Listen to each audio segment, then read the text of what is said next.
NWA fan, historically, this is like the Nature Boy Ric Flair being challenged by Lasertron.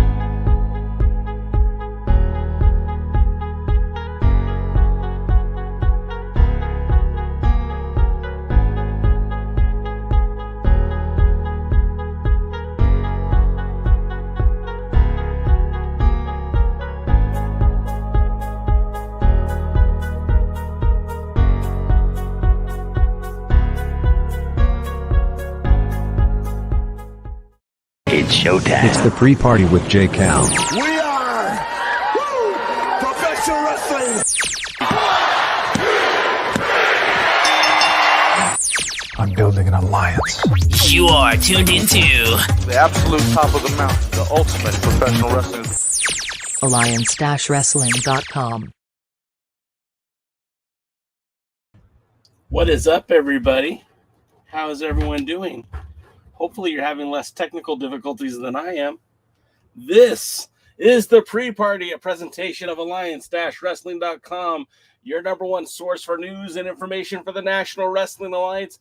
My name is J. Cal, and thank you so much for being a part of our weekly adventures into the world of the National Wrestling Alliance.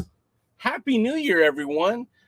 We got a full house already. I see there's a couple guys already in here. We got Lamb's in the house. Okay, I see Lamb. I see Doty's here. Heaves is looking here. Everybody's here. Well, maybe not everybody, but good enough. This is a good place to start. And again, Happy New Year to every single one of you. Let me see. Sorry about that. Just doing this, and this. So, sorry. You know, I was sitting here getting ready for the show today, and as I'm tinkering with this and tinkering with that, and I just kind of got a little ahead of myself, I found the old Alliance commercial. Check this out. We did this a couple years ago, but what do you think? Are you a fan of the National Wrestling Alliance? Then you need to check out Alliance-Wrestling.com, home of the Alliance Guys podcast, Road Wild, and the DVW blog. Plus more NWA content. Visit Alliance-Wrestling.com. What do you think? Do I have a voice for radio or what? Anyways, this is the pre-party again, a presentation of Alliance-Wrestling.com. We're here to have fun. We're here to talk about what's going on in the NWA. A lot of big things are coming down the pike. I mean, we're just a few days away, I guess 4 days away now from the Brawl in Duval. Now, there hasn't been a lot of matches announced yet, but we'll get to that momentarily. Of course, next month we've got the POWERRR Trip, and of course, heading to YouTube this week to coincide with the opening for the Duval Brawl. We're also going to get the NWA USA with a higher focus, right? A higher emphasis on the NWA's junior heavyweight division and the national championship. So it'll be very interesting to see how that works out and how that all plays out. But I mean, it's kind of an exciting time right now for the NWA. We're seeing all across the world, things are changing. We just had Wrestle Kingdom last night. And of course, I think it continues tonight. I think, of course, we have a new champion in the WWE. Ring of Honor is now officially on hiatus. We're counting down the days till the remainder of the roster becomes free agents. You got Jonathan Gresham taking the Ring of Honor world title all around the country. You've got Bandito also defending his version of the Ring of Honor championship. You've got Impact Wrestling coming up at the this month. You've got AEW every night. You got Ray Jazz and Scorpio Sky last night on YouTube. It's a great time for wrestling. My huge concern is that already for the second event here in Southern California has been postponed due to growing numbers in COVID. And I'm a little concerned how that's going to impact the rest of the country and, you know, specifically with the National Wrestling Alliance. We know the toll that the first wave of the pandemic had on the National Wrestling Alliance. And I'm concerned that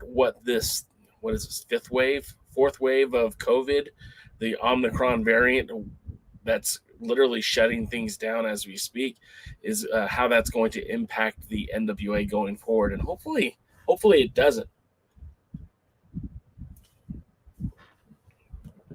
Willie Bone brings up the United Wrestling Network, and I mean, how could I forget, Willie? The United Wrestling Network, for all intents and purposes, is my bread and butter.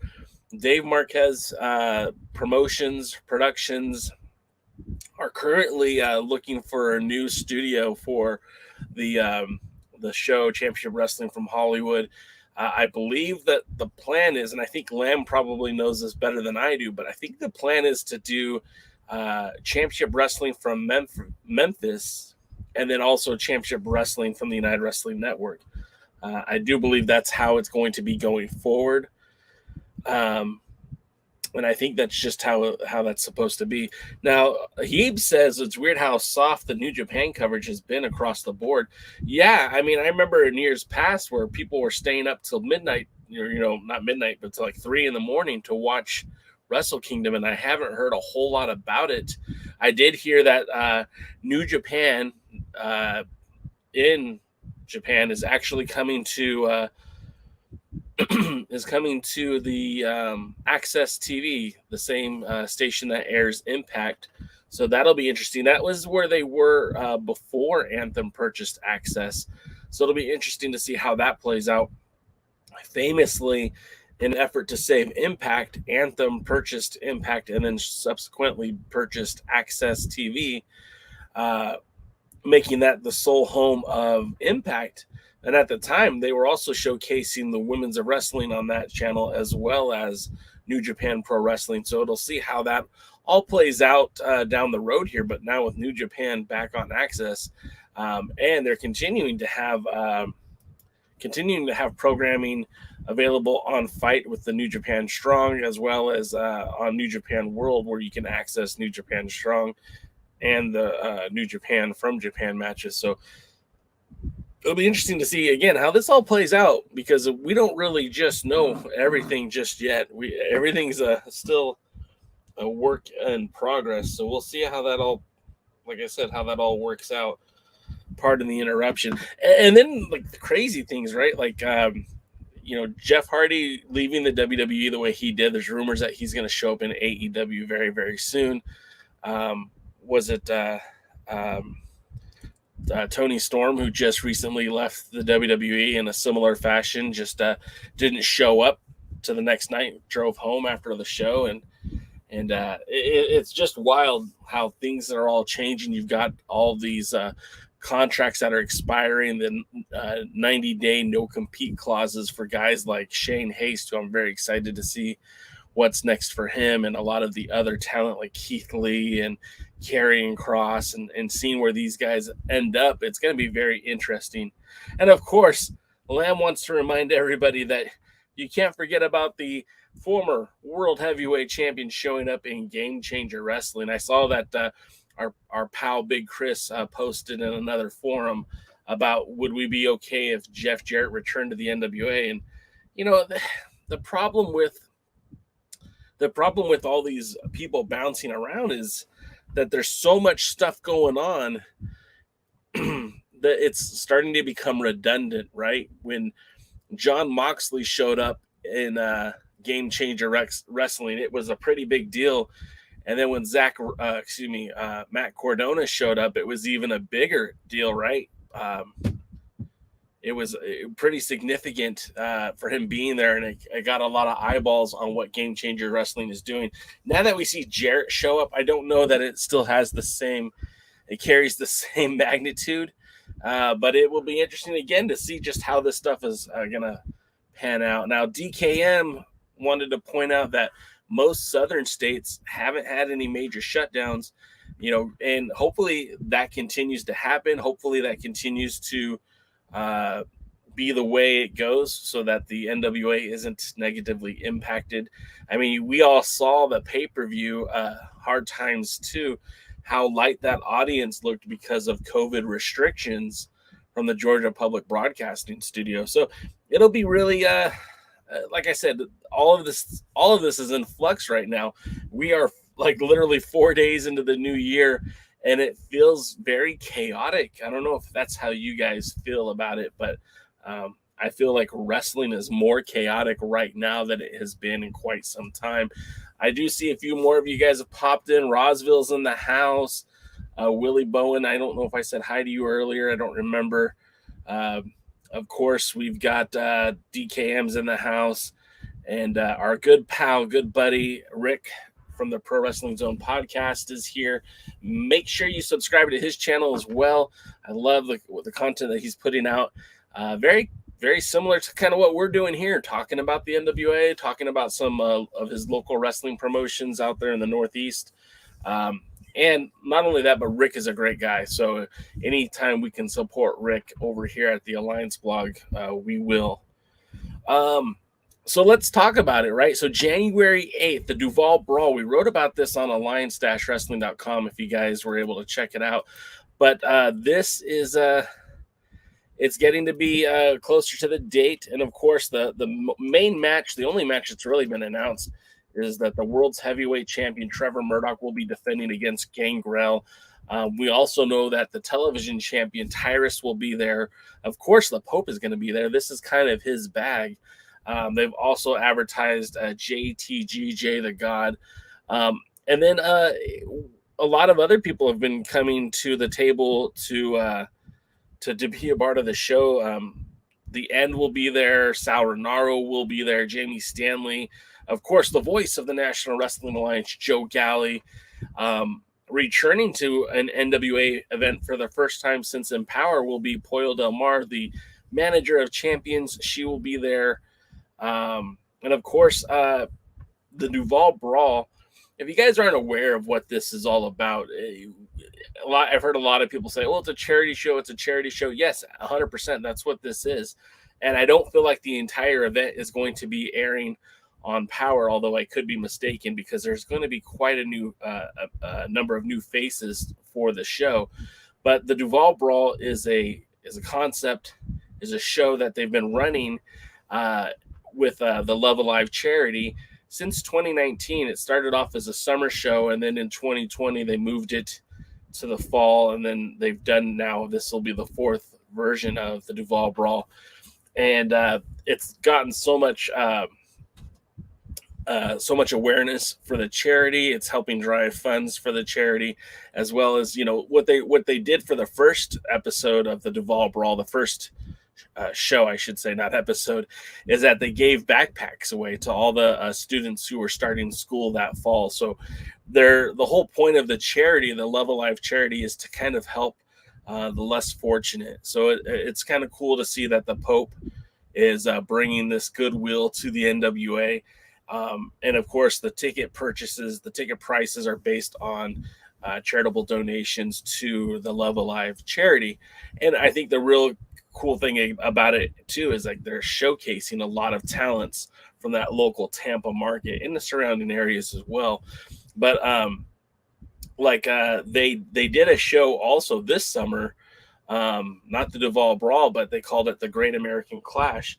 And on that show, they also had the Pope and Tyrus, and they featured a lot of AEW talents like Red Velvet, Rebel, Brian Pillman Jr., and of course, JTG was a part of that show as well. So a lot of those faces are returning, and then a lot of folks who were there on the first show, or on the last show, I should say, the filmmaker Mike Lee, TJ Styles, Anthony Katina. A lot of these guys have been a part of these shows in the past, and then, you know, they're bringing in the Georgia standout Ashton Starr, and they're still announcing more names today. And again, there's not a heavy NWA influence in this. There just isn't.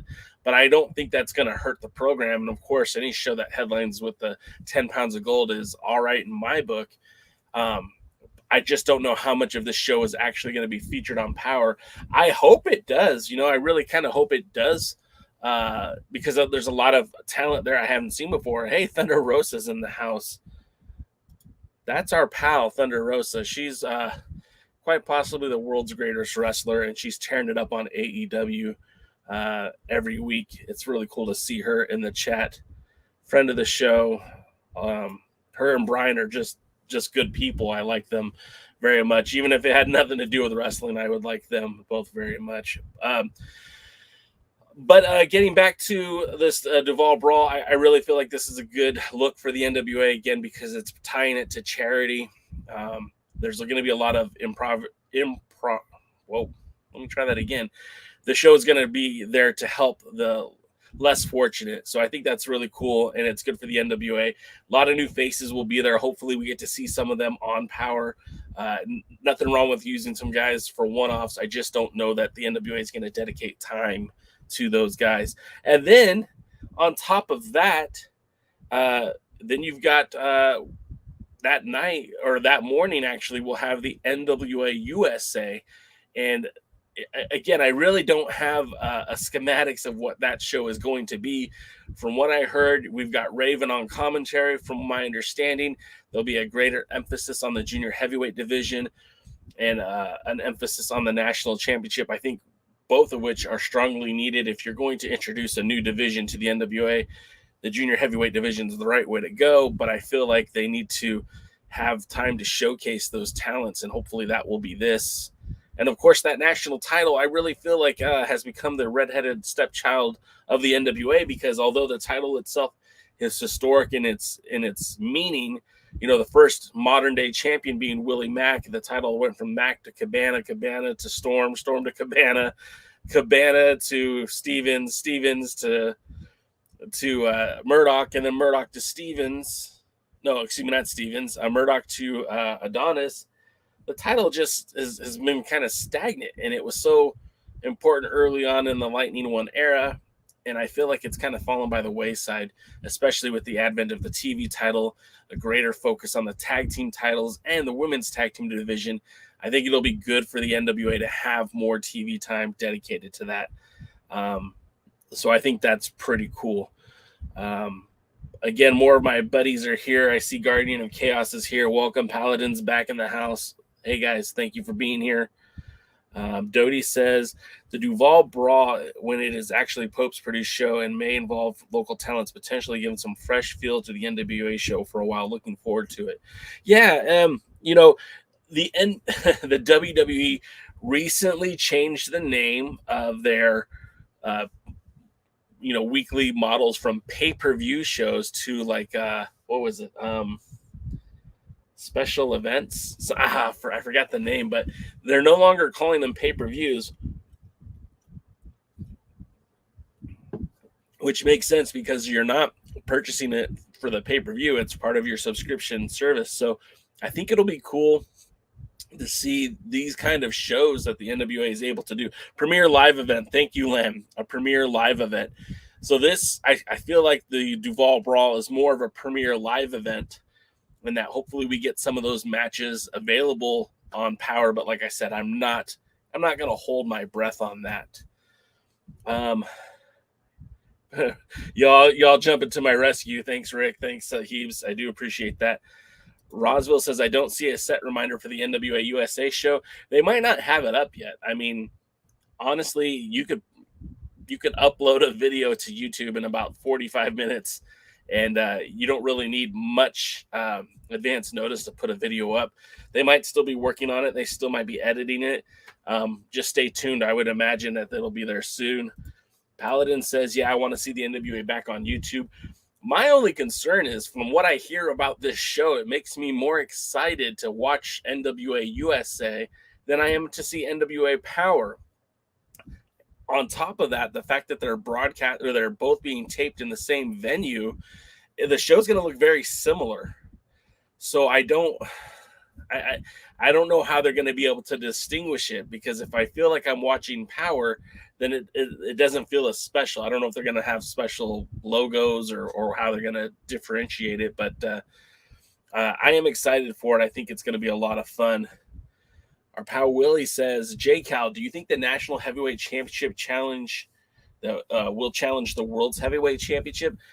I don't think they're going to do that, and the reason why is pretty just simple, right? Because it's hard enough to keep a belt on one guy, and then when they do like a unification bout or a champion versus champion bout, you know, if Adonis as national champion were to challenge Trevor Murdoch, if he wins, then it creates a vacuum at the national championship. So then you have to fill that vacancy by either having a tournament or a battle royal, God forbid a battle royal, or worse yet, just award the title to somebody. I think those are all bad options. I really feel like if the NWA wants to strengthen its brand, you have to strengthen each of its championships. I think Chris Adonis should focus on more of that national championship. And I think what the NWA has greater opportunities for is starting to cultivate a bigger top 10 to challenge for the 10 pounds of gold. Trevor Murdoch has kind of been, I'm not going to say sabotaged. I think that word is too strong, but I feel like he's not getting a good enough go, because instead of facing the top names of the NWA like the Pope or Nick Aldis, most of his challenges have been from the outside. You know, we never really got that Jack Dane versus Trevor Murdoch match that I know a lot of us were looking forward to. We haven't seen the rematch yet for Nick Aldis and Trevor Murdoch. And then really Mike Knox up until recently wasn't a part of this NWA brand. So to bring him in, he gets a shot. Now it looks like Matt Cordona might be the next guy. And then at the Duval Brawl, Gangrel. And again, that's not a shot at Gangrel. We know that he's got some notoriety. And again, we've mentioned that this is a charity show that they're going to highlight, hopefully on Power. We're not seeing a lot of the NWA core roster get that opportunity. So as much as I like the national champion, and I think that the national championship has always been regarded as the number one contender for the 10 pounds of gold, I really feel like the NWA would be better serviced to just let Adonis defend that national title and build some momentum towards him getting a shot at the 10 pounds of gold later down the road. Paladin agreed with me. That's a great point. Their free content may be better than their paid content. And also the thing you have to consider, right, is when the NWA was initially on YouTube in its first run with Power, the first 2 seasons, they were getting like over 200,000 subscribers on the first 7 episodes. I know you can't go back and look because they pulled all that content from YouTube, but those videos were garnering like 200,000 subscribers. And even after the 7th episode, which it had the fiasco with James Cornette and all that stuff, they still were managing 150, 180, 170. You know, it varied views on some of these episodes of Power. So they had good numbers, real solid numbers. And when they pulled everything, they've had a very tough time of getting anything close to those numbers. They did the NWA Shockwave, which was just like the recut versions of NWA, the Primetime Live. They did a lot of stuff like that where they're featuring never before seen to YouTube matches and stuff. It didn't carry the same weight. Hopefully now with NWA USA, which I definitely hate the name of the show. It's so vague and it just doesn't tell me anything about the show. Hopefully with NWA USA coming to YouTube, they'll start getting some more of that audience that helped build the success for the NWA early on. Because remember, the people who were watching on YouTube were also buying pay-per-view. And when they eliminated that YouTube audience, they eliminated a lot of buys for their pay-per-views. I would imagine, I don't have the sheets in front of me, I don't have the technical layout, but I would imagine they lost a lot of buys from that YouTube audience.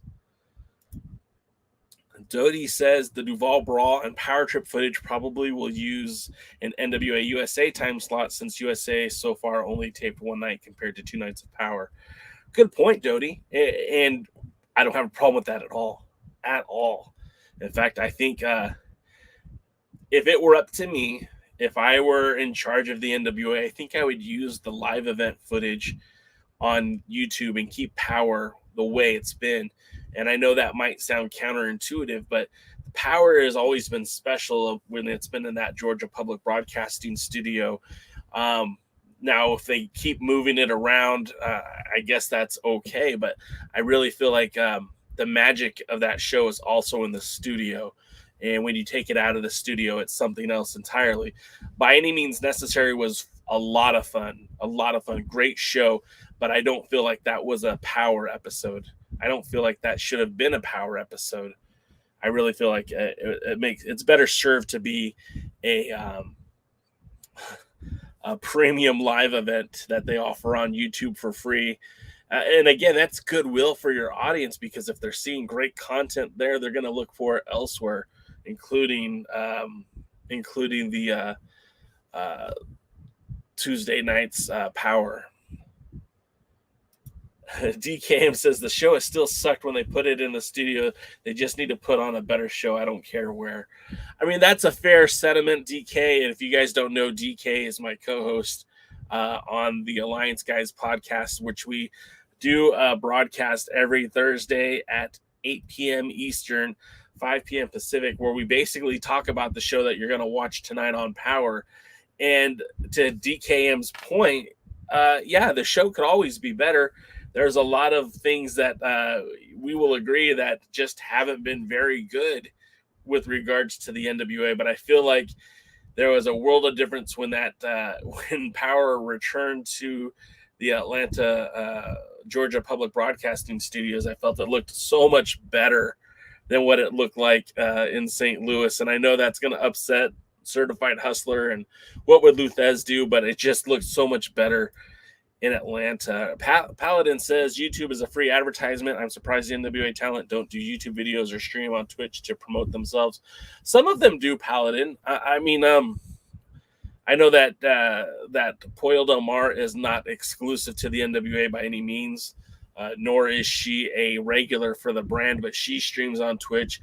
I know that the Pope does a podcast. I believe he has links to it on his Twitter account. And I do have to agree with you. I feel like there should be a lot more emphasis on self-promotion.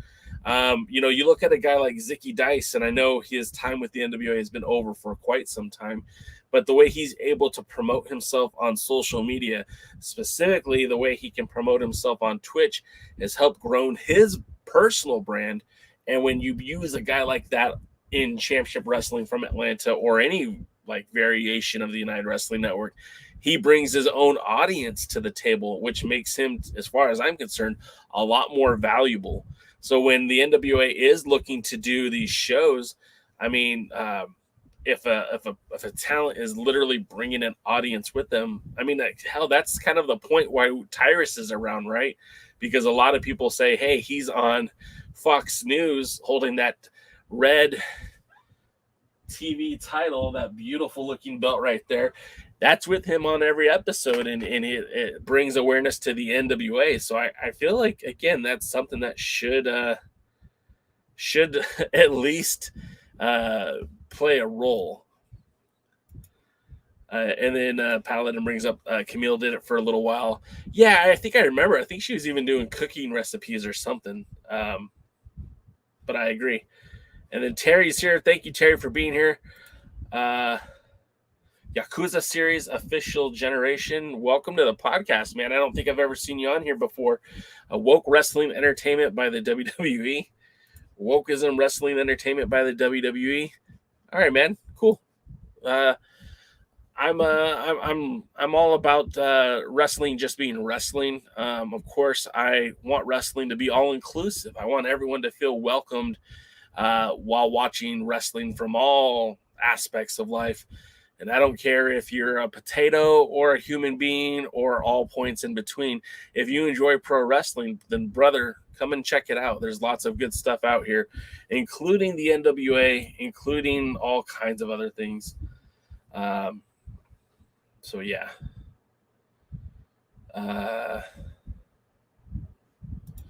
Lamb says, on my feed, it's always Joe Galli who promotes it on social media. He's kind of always the first. Yeah, I mean, living true to his name, Joe Galli is the voice of the NWA, so I would expect him to be the, leading the charge of promoting the brand, of course. I've seen it everywhere, especially on Facebook. I see like Jax Dane, Jeremiah Plunkett, Kyle Davis.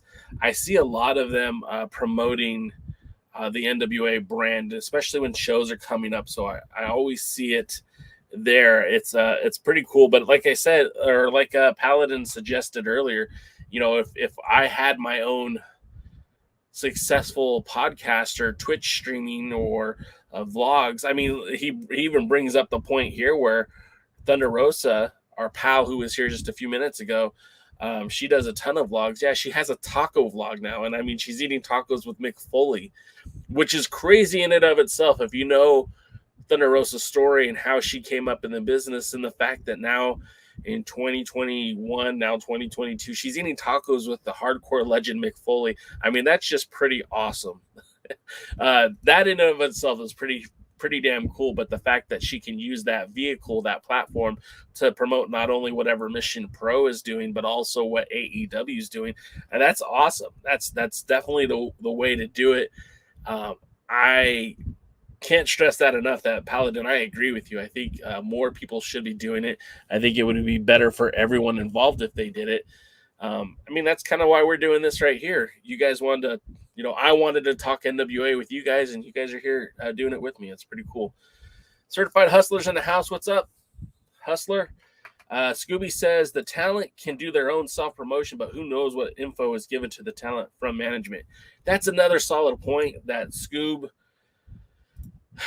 is right, man. I mean, thereh only so much things you can say and do, right? And I don't know who's all on the email list when Billy, and Billy Corgan and Billy, the director, Billy Trask, what they're talking about and what shows are going to be edited and how they're going to be portrayed. I don't think they actually know until Monday night or maybe even Sunday night which shows are going to air on Power and now YouTube and all that stuff. And I know it's all fluid too, like the other shows that you see on, not shows, but like videos that the NWA YouTube page puts up. I know those things are all fluid.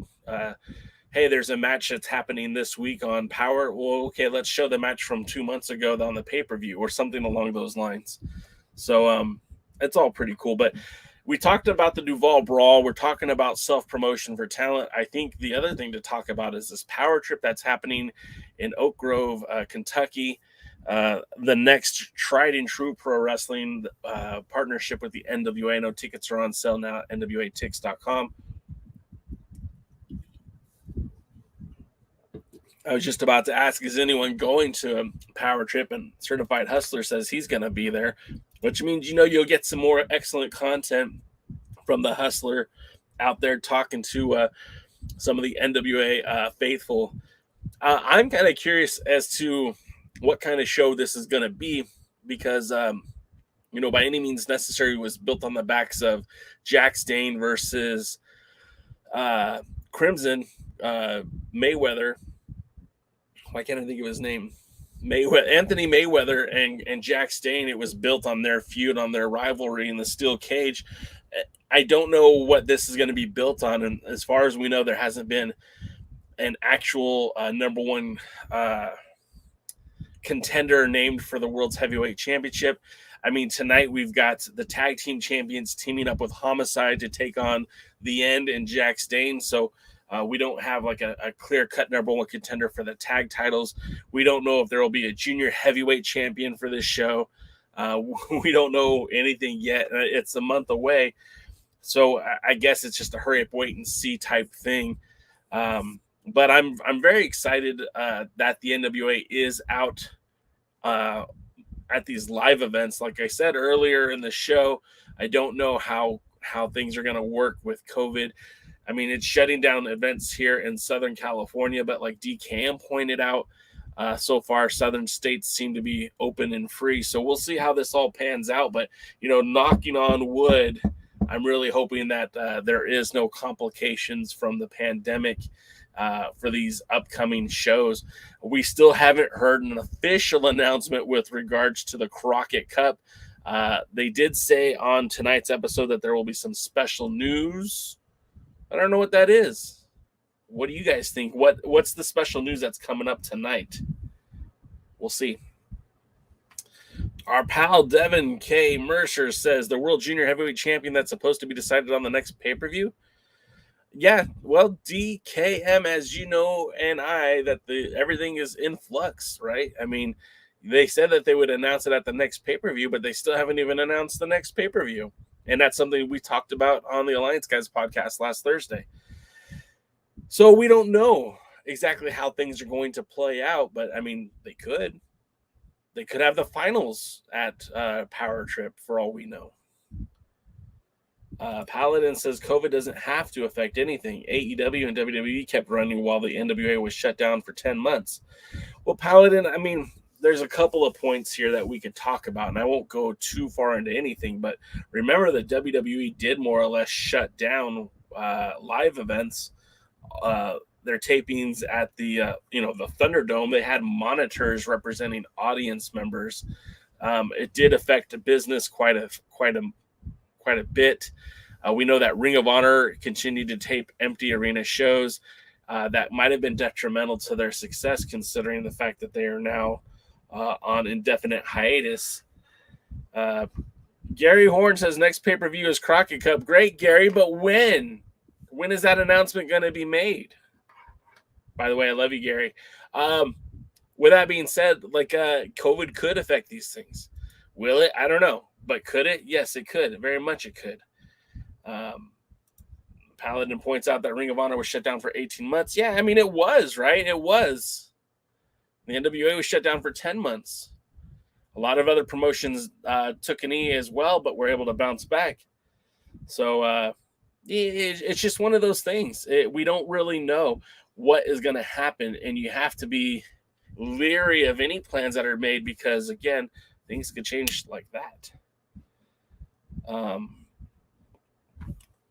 So Hustler keeps saying, Gary, we want that sexy Russian. I don't know if he's talking about Ivan Drago or Masha Slamovich or Natalia Markova. I don't know, but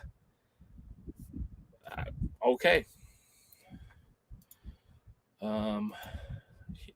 He says Dirt Sheet Gary or backstage stooge Gary. Personally, I'm hoping that Gary's career with the NWA flourishes such that at some point down the road we get in-ring segments with Gary, much akin to Briscoe and Patterson being stooges for McMahon. I want Gary and Doc Stinson out in the ring being stooges for William Patrick Corgan. I think that would be great. So tonight's Ivan Drago, if he dies, he dies.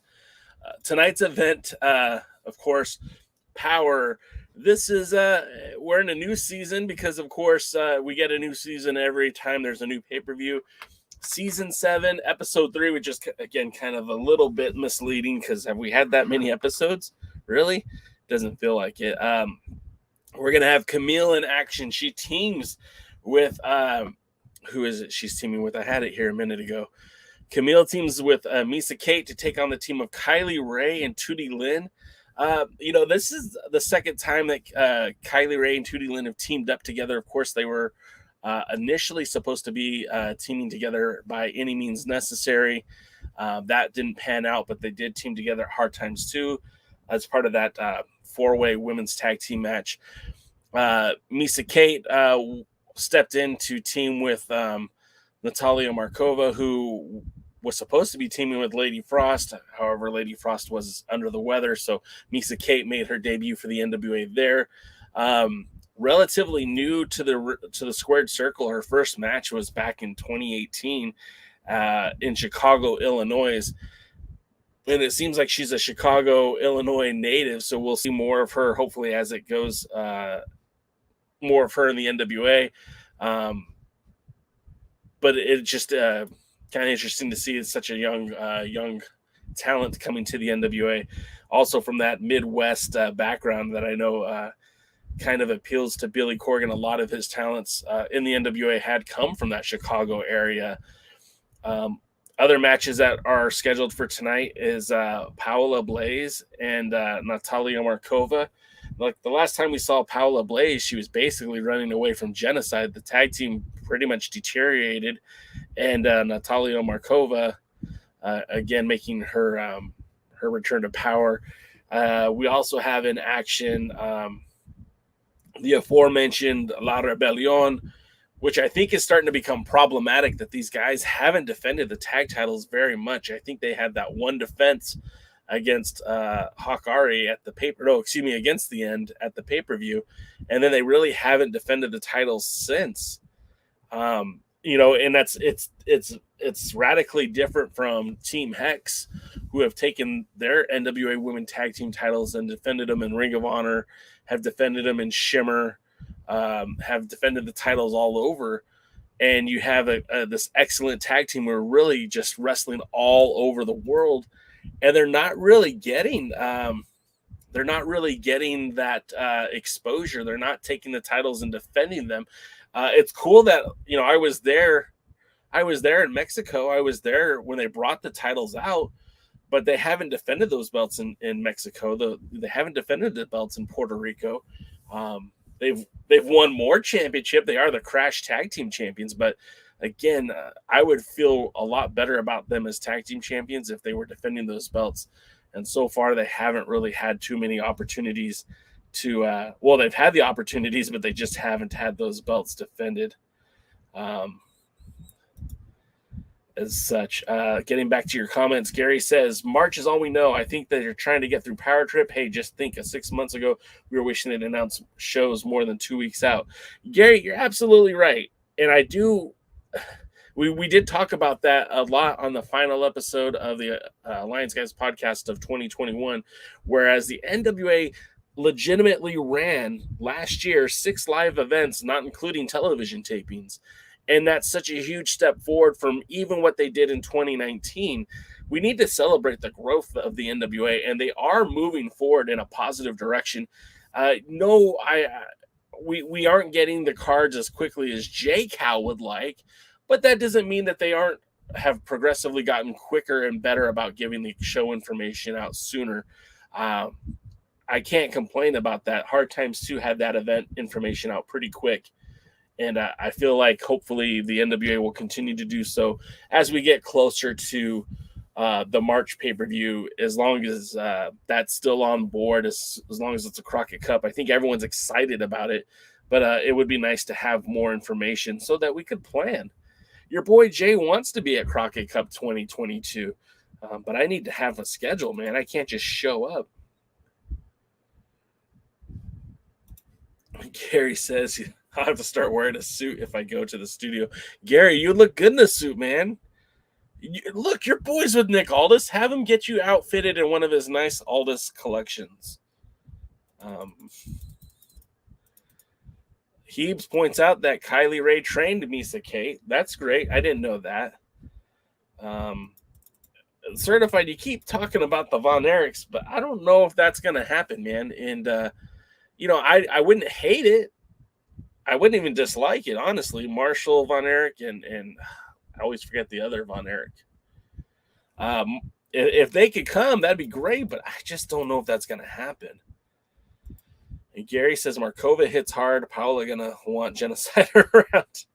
Yeah, but I don't think she wanted Genocide to leave in the first place. Gary, you were there. You know.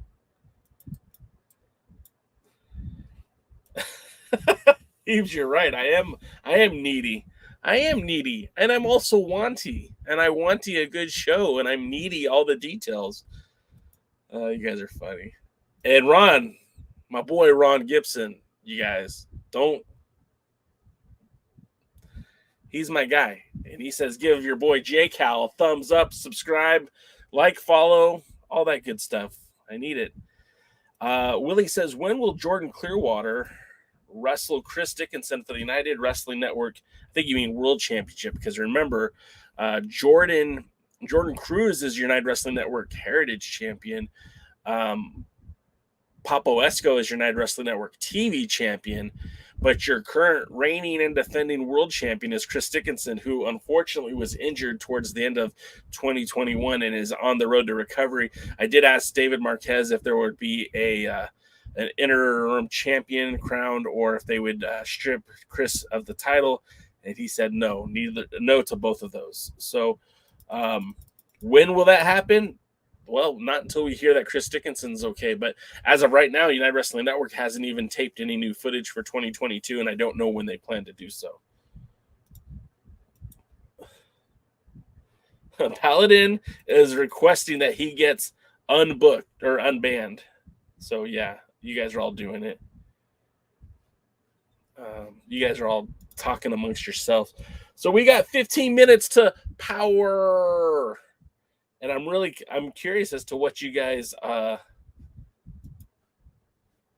DKM, what do you mean the curse continues? Interesting. What do you mean by that? Matt Vermillion says, hey, all, is Billy allowing the women's tag team titles to cross promotions? Sienna and Marty against Tay Conti and Anna Jay would rock. Matt, I agree. I think that would be cool to see those titles elsewhere. I don't know if AEW is the right spot, but I mean, I don't think there's anything preventing it. I mean, obviously there's been a relationship in the past between the women's division of the NWA and the All Elite Wrestling. Of course, we saw that when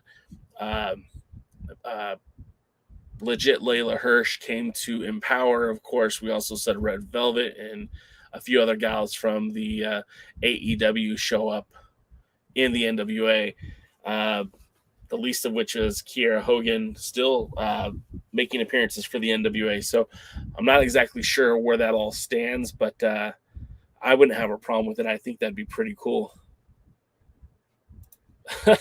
As Gary would say, send Tony some flowers or something. Well, you got to make sure that he gets some sort of plaque from the NWA at the end of the year.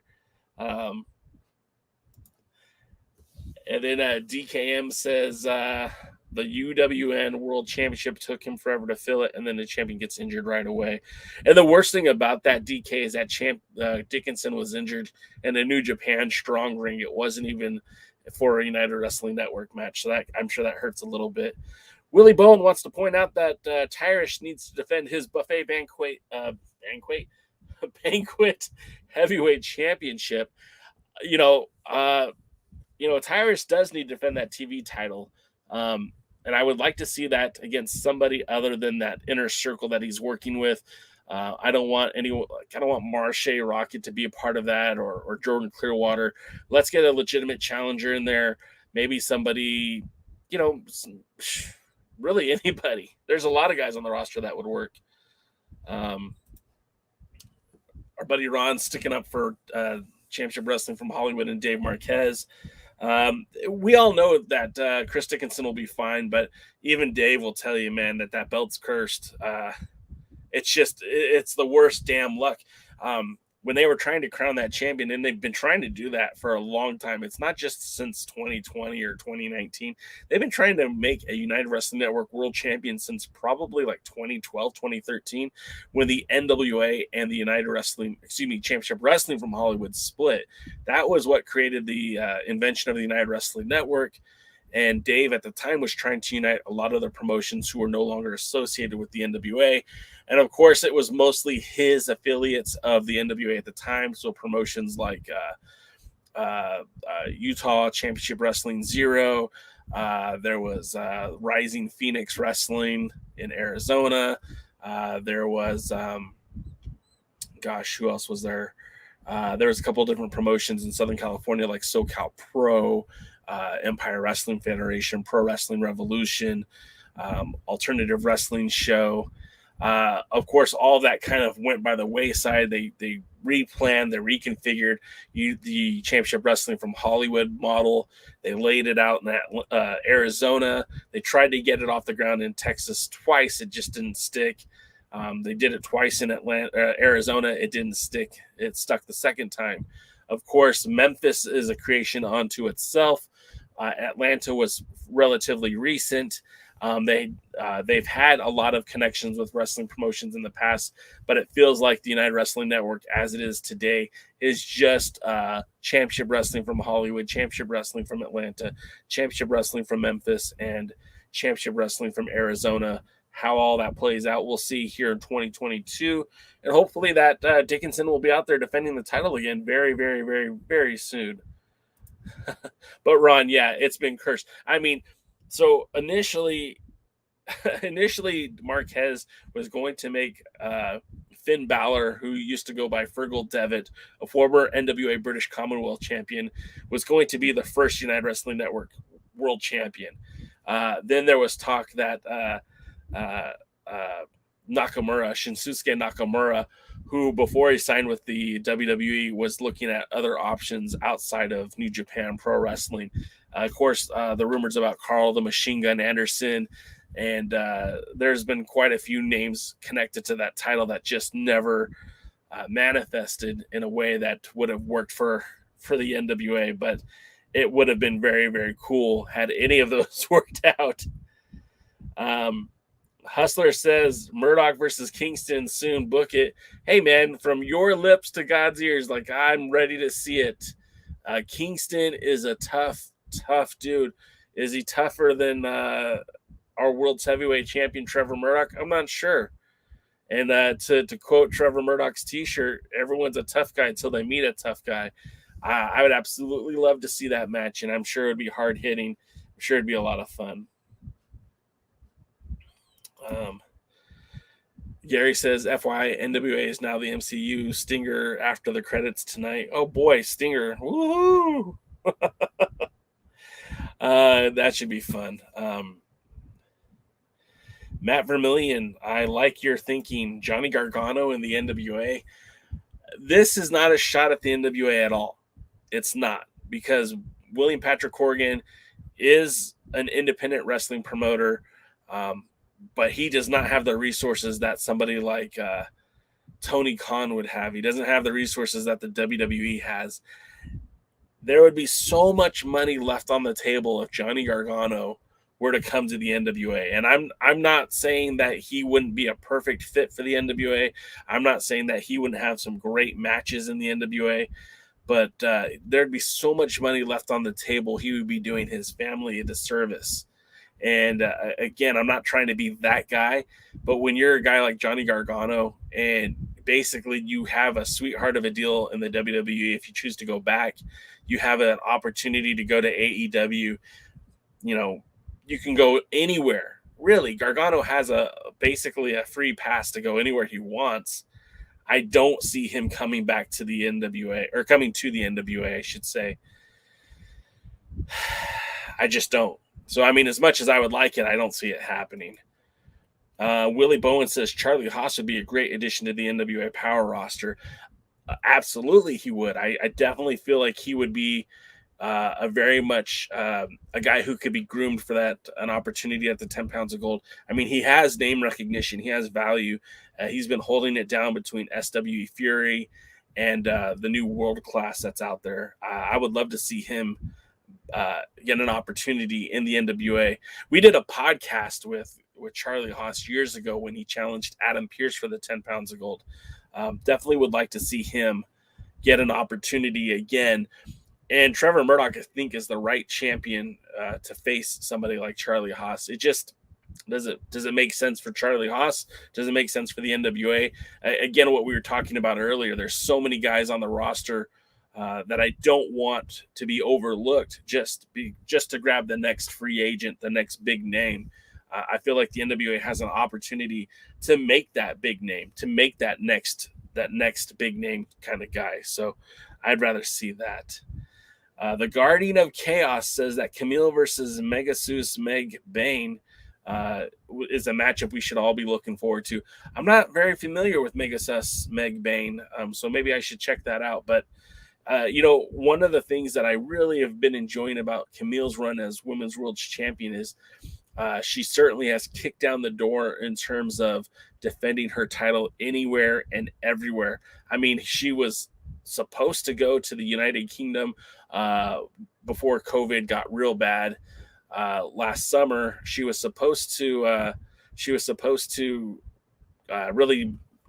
been defending it in places like River City Wrestling in San Antonio, Texas. She's been defending it in Coastal Championship Wrestling and in Nashville. She just recently wrestled against Mercedes. Was it Mercedes Martinez? No, I don't remember who she faced, but at the ECW arena. And, I think there's even rumors that she's supposed to go to Saudi Arabia or the Middle East somewhere to defend the title. So props to her. I think she's great. Hopefully, I wouldn't mind seeing her face new competition, of course. But again, it starts to have that same effect. Like, I want NWA talent to be challenging for these titles. And if not in the NWA, then at least where we can see it. And then Certified Hustler says Karrion Kross in the NWA. I feel like Killer Kross is a lot like Johnny Gargano with just one less option, maybe two less options. I don't see him going anywhere that isn't going to pay him a lot of money. And whether it be AEW or, even internationally wrestling in Mexico, I don't think you'll see him back in Impact. I don't think you'll see him offered another deal to go in the WWE. But I can very much see him under contract with a company like MLW. Of course, I think he would be a great fit for the NWA. I just don't know that the NWA could afford that guy.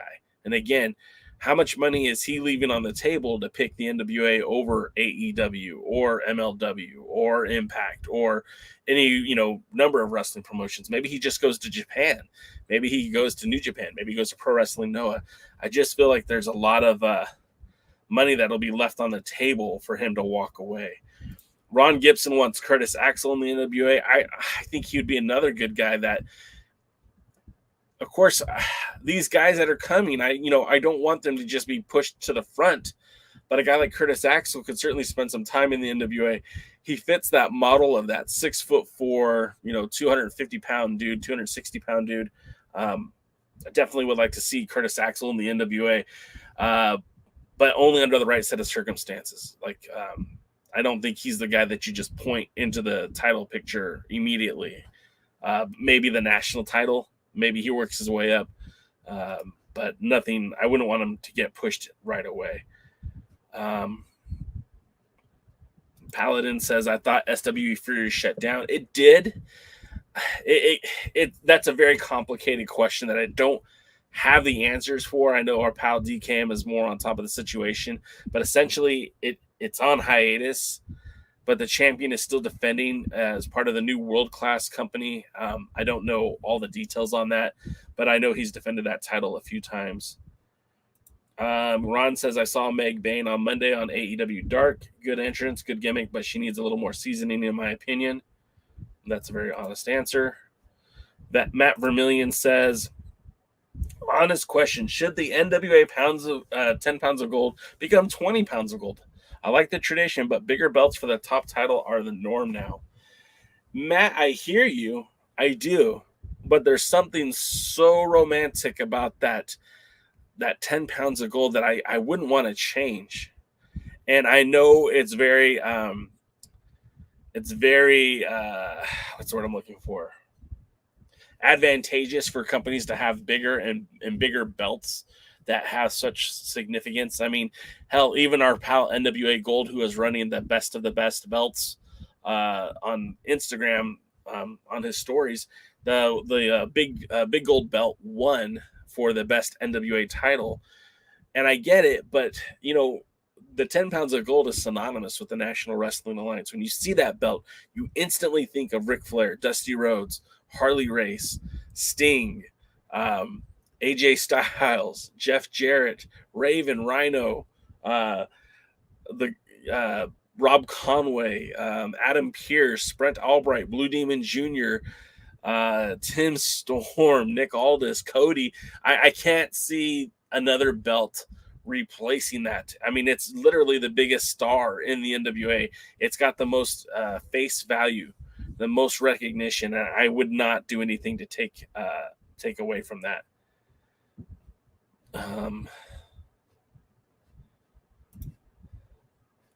Willie says Jack Briscoe, absolutely. So Willie also says Briscoes versus La Rebellion for the NWA World's Tag Team titles. I would like to see Briscoes at the Crockett Cup. Maybe that'd be fun. Guardians of Chaos says PCO for a run would work for any of the titles. If PCO is one of those guys, I think would make a lot of sense in the NWA if he's available, if he can, if he's willing to work. Hell yeah. I think PCO is the kind of guy that can pull out a really good match with Trevor Murdoch, But to your point, I think you could have a good match with just about anyone. Jason Newsom says yes to Killer Cross. I was thinking the same thing. I love him, but I don't think he's coming. I don't think that the NWA will work for him. I think it's all about money. So, anyways, we got 5 minutes till Power. So we're gonna say thank you, goodbye, and all that good stuff because we did run out of time. Always a blast talking to you guys about the NWA. I do appreciate you being here each and every Tuesday at 5 p.m. Eastern, 2 o'clock Pacific. We'll also be here Thursday to recap tonight's show that you're watching. But until next time, we'll see you at the matches. We thank you for tuning into the Alliance Blog Podcast, a presentation of alliance-wrestling.com. We genuinely appreciate your support. Would you consider subscribing so you won't miss any future episodes? We'd also like to remind you that we do a live stream every Tuesday, 5 p.m. Eastern, 2 p.m. Pacific on YouTube at The Alliance Blog. And you can follow us on Facebook, Instagram, Twitter, Tumblr, TikTok, and Twitch.